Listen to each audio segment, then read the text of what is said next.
Joined by Hofstra head coach Joe Mahalan, senior guard Justin Wright Foreman, and junior guard Eli Pemberton. Coach, an opening statement about tonight's game, please.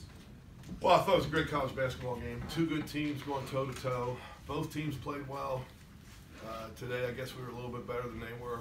We know it'll be a tough one down there when we go down there. I thought our guys, we talk about respect, and we know this. You have to earn your respect, and there's no reason for them to respect us until now. And hopefully we got to the point where people are respecting us. And I think the key to the game was our poise and composure. I've talked about it so many times this year.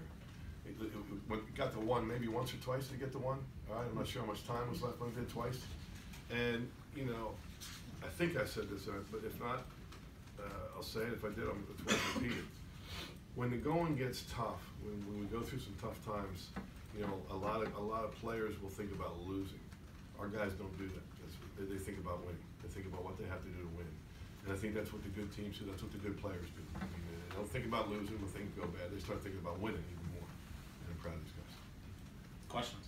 Justin, the other day you were saying that the game was personal because they had knocked you out, but this team is a defending champion.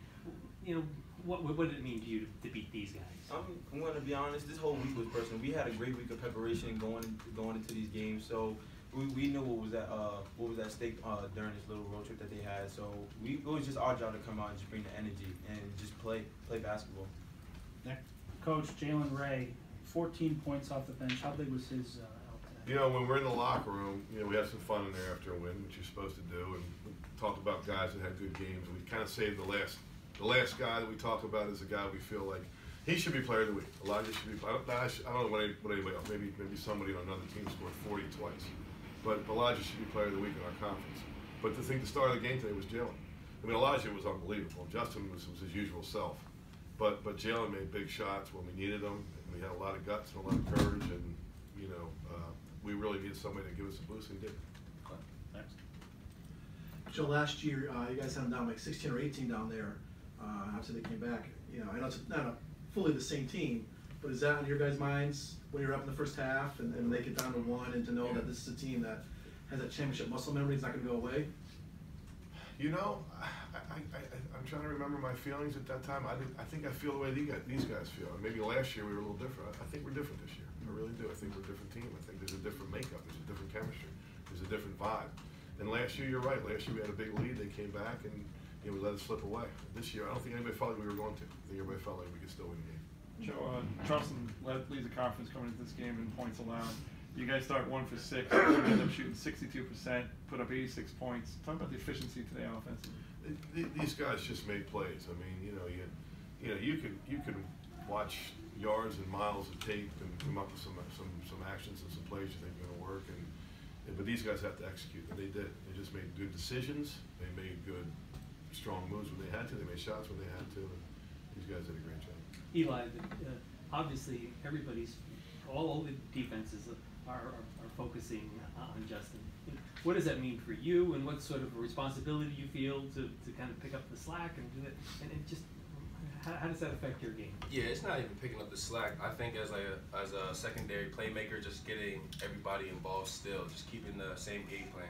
I don't think anybody in the country can guard Justin. It doesn't matter what they do over play or anything. I feed off him regardless. So games like that where they're playing really tough on him, I just got to make the right decisions as a secondary playmaker.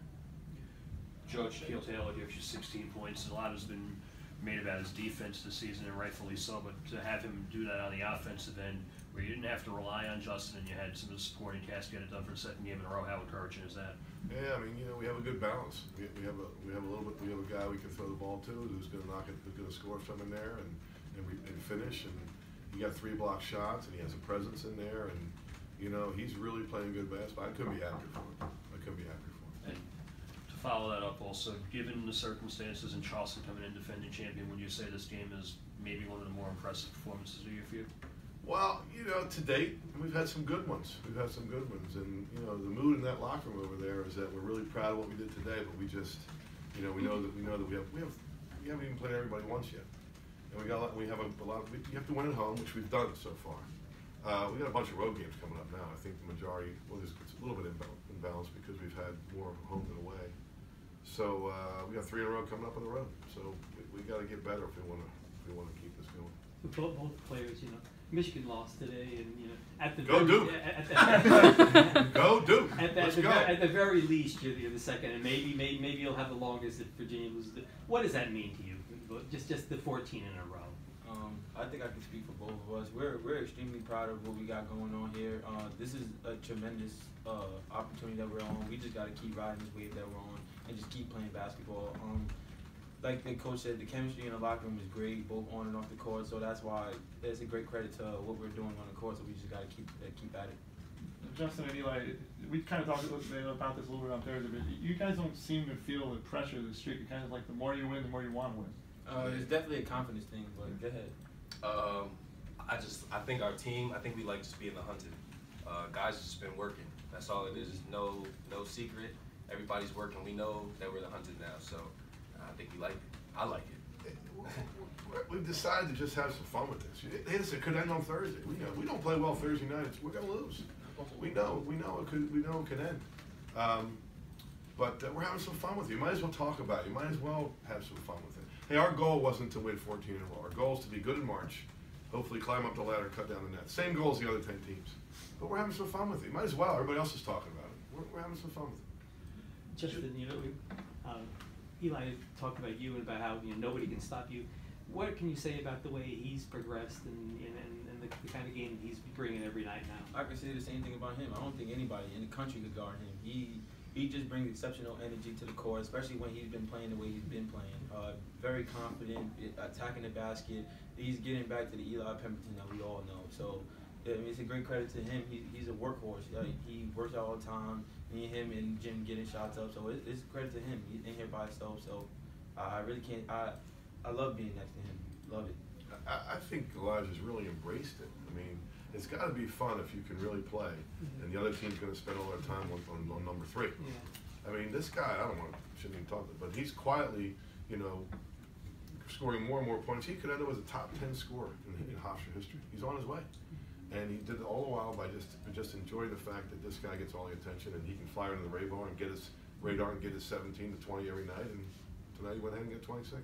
Which you're welcome to do any night you want. Joe, you have a run like this. It's the longest run you've had as a head coach, consecutive wins. Do you look back on LaSalle days in high school? I mean, you look back at streaks you've had and how do they compare, and what do you kind of remember about those, and do you kind of take some of those lessons and apply them here, or is something you just don't want to think about? Yeah, there's some that we had as an assistant coach, we went 30-1 one year, so I don't know what the streak was, but it had to be close to this. But I think looking back on that, it had a lot of the same feeling. I mean, I don't want to compare the players. That's when you mean anything to people in this room, we know those people except maybe Lionel Simmons. But same feeling. It's fun. You can't wait for the next game. You can't wait for the next practice.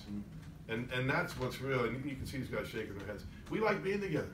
I know it sounds corny. We like being together. We can't wait to be together. And if we're in here watching video or out there walking through, JMU zone offense, we enjoy being together. Have you drawn off of that feeling when you mentioned that 30-1 team with this streak and what's going on this year? Have I? Yeah, like with the feelings of that. Yeah, you hate to personalize it, but I mean, when I do it, sure, I do it. When I do it, it's just fun. It's good memories. It's good feelings, and it's because this team is so special that you remember other special teams. Any more questions? Thank you guys. Thanks, everybody. Thank you.